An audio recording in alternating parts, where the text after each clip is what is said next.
नमस्कार। हरे कृष्णा। भक्ति की शक्ति चमत्कार के श्रृंखला में आज हम दूसरी श्रृंखला लेकर आपके सामने उपस्थित हैं। तो आप कैसे हैं? आशा करती हूँ कि आप सब स्वस्थ होंगे और मस्त होंगे। तो आइए, हमारी आज की जो सच्ची घटना है, दूसरी श्रृंखला, ये है पंजाब के गुरदासपुर की। अब ये जिसकी ये घटना है, हम उनका रियल नाम नहीं आपको बताएंगे। तो हम इसके अंदर जिस बहन है जो हमारी, जिन्होंने ये बोला है कथा के लिए, उनका नाम हम प्रीति रख देते हैं अपनी तरफ से। तो आप समझ जाइए कि हम जो घटना सुना रहे प्रीति की सुना रहे। तो देखिए, ये घटना पंजाब गुरदासपुर की है। तो ये सिख फैमिली, पंजाबी, उन लोगों से ये संबंधित है। तो देखिए, ये जो प्रीति नाम की जो बहन है हमारी, ये बहुत ही शांत और बहुत ही अच्छे स्वभाव की, नरम स्वभाव की बच्ची है। ये जितना ये धार्मिक है, अपने घर में पाठ पूजा करती है, सबसे मिलनसार है, बहुत ही दिल की साफ़ और नेक है ये बहन हमारी। तो उतना ही इसके घर वाले जो है इसको बहुत दुख देते, प्रताड़ना करते हैं, हर छोटी छोटी बात के लिए इसको तानाकशी करते हैं, इसका दिल दुखाते हैं बार बार। अब ये जो बहन है, ये बेचारी बहुत ही उदास है और इतनी पाठ पूजा करती है, रोज़ गुरुद्वारे, सुबह शाम गुरुद्वारे, पंजाबी लोगों में सुबह शाम गुरुद्वारे जाते हैं, तो ये गुरुद्वारे जाया करते थे।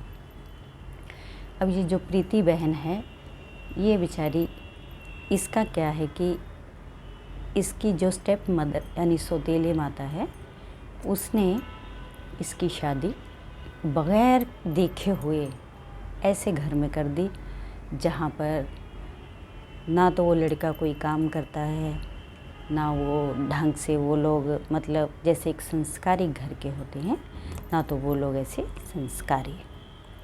फिर भी ये बच्चे अपने माँ बाप का धर्म निभाने के लिए, कि उनकी समाज के अंदर कोई बेइज्जती ना हो, जैसे अक्सर हमारी माँ बहनें बहुएं करती हैं, कि माता पिता की लाज बचाने के लिए ससुराल में हज़ारों दुख सहती है, चुपचाप करके अपना जो भी उनका किरदार है उनको निभाती रहती हैं। तो ये हमारी प्रीति बहन भी इसी तरह अपना बहू का रोल अदा कर रही है। तो जिस घर के अंदर ये शादी होकर गई है, अब वो घर वाले भी इसको ऐसे ही मिले कि वो लोग पाठ पूजा में बिल्कुल उनका मन नहीं लगता, ना वो घर में धूप, ना बत्ती, ना पाठ, ना पूजा, कुछ भी वो लोग नहीं करते थे। बस उनके घर में वही, अब वो बेचारी शाकाहारी, वो ये सब ना खाए, जैसे मीट, अंडा, मच्छी, और वो लोग ये इन सब चीज़ों का सेवन करते थे।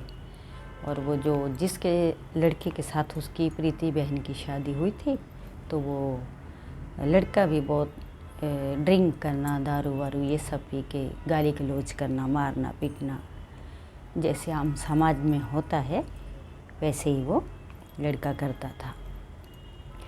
मगर ये जो हमारी बहन है, ये सब दुख सहते हुए भी इसने कभी भी भगवान की भक्ति नहीं छोड़ी। गुरु साहब को ये एक दिन भी ऐसा नहीं हुआ कि गुरु साहब के गुरुद्वारे में माथा टेकने को ना जाती हो, मगर इसका गुरुद्वारे में जाना, माथा टेकना, वहाँ भक्तों के साथ बैठना, संगत के साथ बैठना, भजन कीर्तन करना, सत्संग गुरबानी विचार करना, इसको बिल्कुल, इन लोगों को बिल्कुल भी पसंद नहीं आता था। तो वो उसकी जो प्रीति की जो सास थी, वो यही चाहती थी कि ये गुरुद्वारे ना जाए। किसी ना किसी बहाने से उसको रोज़ रोक दिया करते थे ये लोग कि आज नहीं जाना है, कल चले जाना, आज नहीं जाना तो कल चले जाना।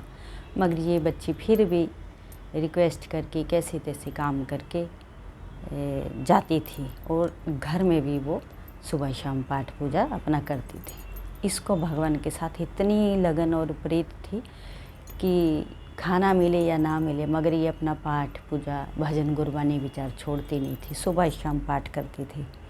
पंजाबी फैमिली के अंदर पूजा अर्चना करने को, उनके भी पाठ बोलते हैं वो लोग, पाठ जो रहराज साहब, जपजी साहब, उनके अंदर भी सुबह शाम सुखमनी साहब, इस तरह का पाठ होता है।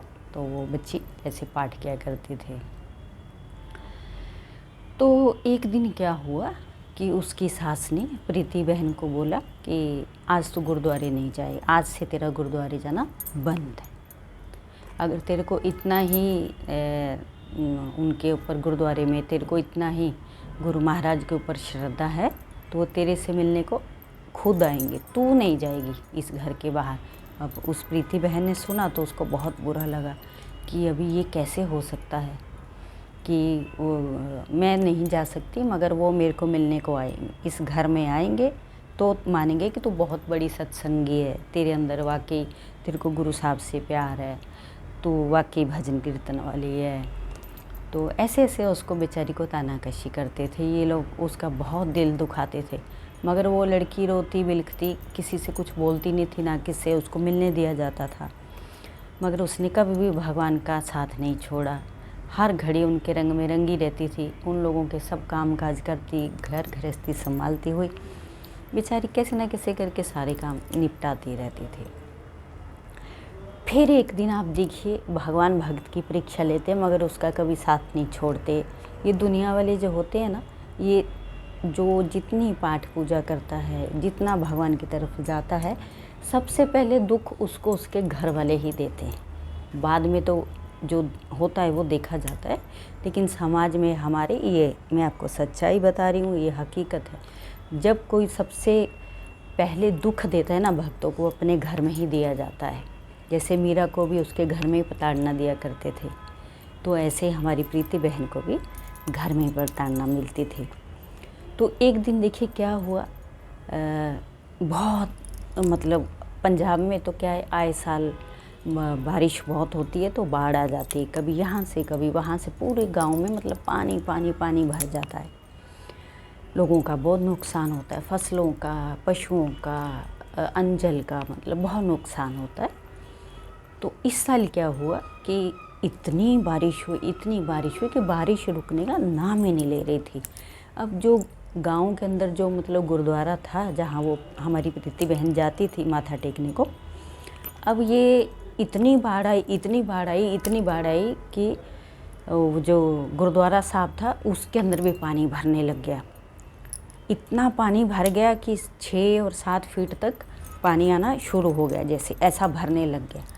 अभी वो जो गुरुद्वारे के अंदर जो सेवादार रहते हैं, जो संभालते हैं, उन्होंने आपस में सबको जल्दी इकट्ठा किया और मीटिंग की कि भाई गुरुद्वारे में पूरा पानी भरा है, तो गुरु साहब तो जो गुरु साहब का प्रकाश जो गुरुद्वारे में गुरु ग्रंथ साहब होता है उसको प्रकाश बोलते गुरु साहब का, तो गुरु ग्रंथ साहब तो पानी में भीग ना जाए। अब जल्दी से जल्दी इनको कहीं ऐसे स्थान पे लेके जाना पड़ेगा जहाँ पे इनको हम सेफ रख सकें कि इनको कोई आँच ना आए। तो वो लोग आपस में विचार करने लगे कि भाई अभी इनको कहाँ लेके जाएं, इधर छोड़ेंगे तो ये पूरा जल भर जाएगा गुरु साहब को, तो फिर बहुत प्रॉब्लम होगा, भीग भी जाएंगे महाराज, तो ये अनादर अच्छी बात नहीं है। तो अभी क्या किया जाए। फिर उनके जो सेवादार थे उनमें से एक ने बोला कि ऐसा करते हैं, जो हमारे गांव के जो मतलब ऐसे घर में इनको लेके चलते हैं जहाँ पर मतलब इनकी देख रेख भी हो और श्रद्धावान हो सामने वाला, जो इनको रिस्पेक्ट दे, इनकी सेवा कर सके। तो उन्होंने बोला लेकिन ऐसे हम किसी के घर पे नहीं ना लेके जा सकते, क्योंकि ये बहुत ही स्वच्छ और सेवा भाव वाला काम होता है। गुरु महाराज किसी के घर पे आना, साक्षात भगवान होते हैं वो गुरु महाराज जो हमारे घर में आते हैं, तो उनको ऐसे हर किसी के घर में नहीं लेके जा सकते, क्योंकि सब लोग मीट मच्छी ये सब खाते हैं, तो वो सही नहीं होता। इस बात को आप समझ सकते हैं। तो उन्होंने क्या सोचा कि अभी कहाँ लेके जाएं, फिर कोई ऐसा भक्त होना चाहिए जो गुरु महाराज का बहुत आदर सत्कार करता हो, इनके प्रति बहुत दया भावना, इनके प्रति बहुत श्रद्धावान हो, जिसके मन में बहुत गुरु साहब के लिए प्रेम हो, उसी के घर पे इनको लेके जा सकते हैं। अभी उनको कोई ऐसा गांव में समझ में ना आए कि ऐसा भी इतना तो प्यार हमने किसी में देखा नहीं। लोग आते हैं सुबह शाम माथा टेकते हैं चले जाते हैं। मगर फिर किसी ने बोला यार एक ही लड़की है प्रीति, वो जो सुबह शाम आती है उसको गुरु महाराज में बहुत लगन है। वो आती है तो पूरे गुरुद्वारे की साफ़ सफाई करती है, गुरु साहब का सारा जो भी सेवा रहती है वो करके फिर वो घर को जाती है। अभी कुछ दिन से वो आ नहीं रही है, तो ऐसा करते हैं कि उसी के घर पे लेके चलते गुरु महाराज को। वहाँ उसके घर पे सेफ भी रहेंगे और इस बहाने वो मतलब महाराज की देख रेख भी हो जाएगी और बारिश के पानी से भी बचाव हो जाएगा। तो उन्होंने अपना मन बनाया, सब ने आपस में सलाह मशवरा किया और उनको लिया और चल पड़े प्रीति के घर की तरफ। अभी जब गुरु महाराज का गुरु ग्रंथ साहब का प्रकाश जब लेके चलते हैं सर के ऊपर, तो आगे आगे ढोल बजता है, तो पानी का छींटा देते हैं तो गुरु साहब को लेके जाते हैं।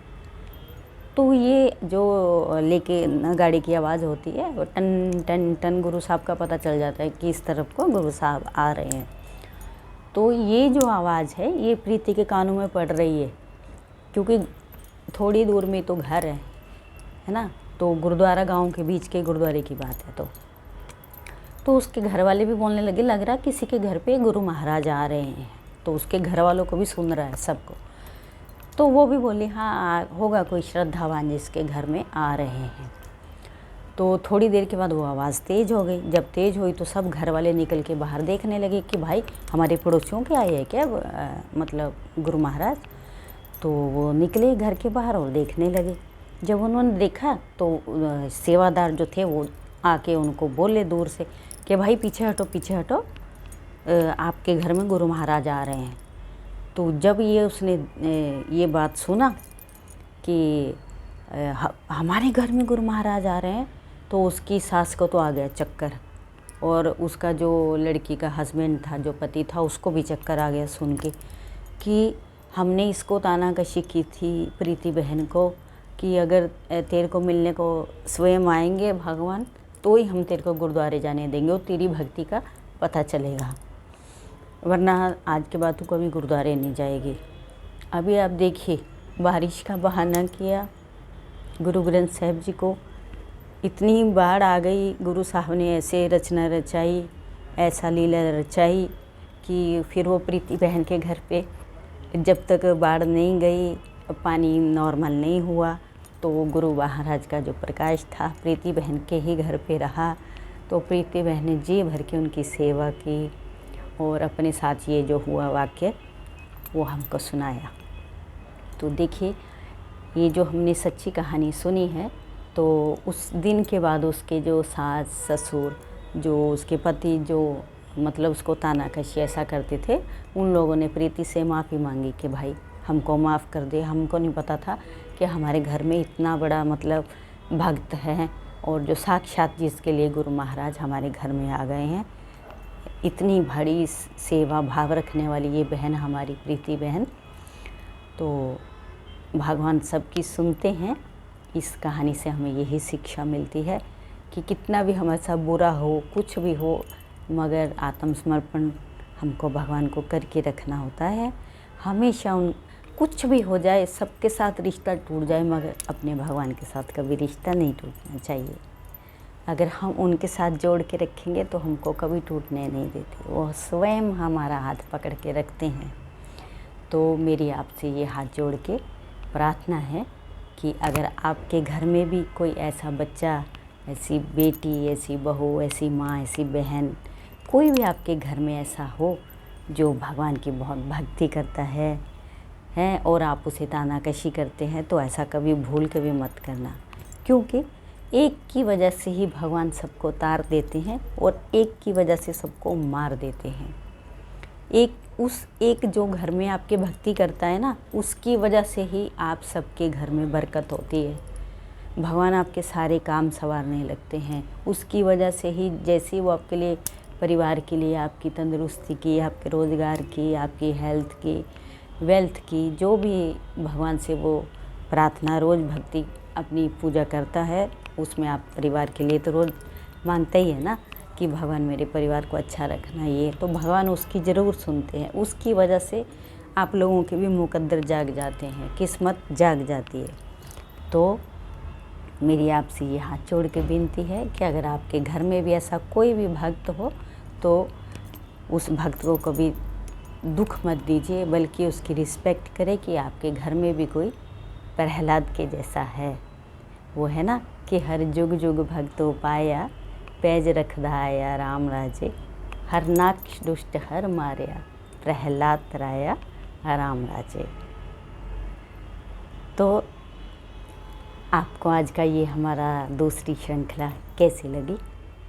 अगर आपको अच्छी लगी हो तो कमेंट में ज़रूर बताइए और हमारे साथ जुड़िए और हमें प्रोत्साहित कीजिए ताकि हम इस चैनल को आगे से आगे बढ़ाएं और हम सब एक परिवार होकर अपने सनातन को, अपने देवी देवताओं को और अपनी भक्ति के ऊपर हमारा दृढ़ निश्चय और विश्वास बन सकें। तो कोई भी सांस की घड़ी व्यर्थ न जाए। हरे कृष्णा हरे राम रटते जाएं, अपने जीवन को सौभाग्य से भरते जाएं। तो अगली बार हम फिर एक अच्छी सी तीसरी श्रृंखला लेके आपके सामने उपस्थित होंगे। तब तक के लिए हरे कृष्णा।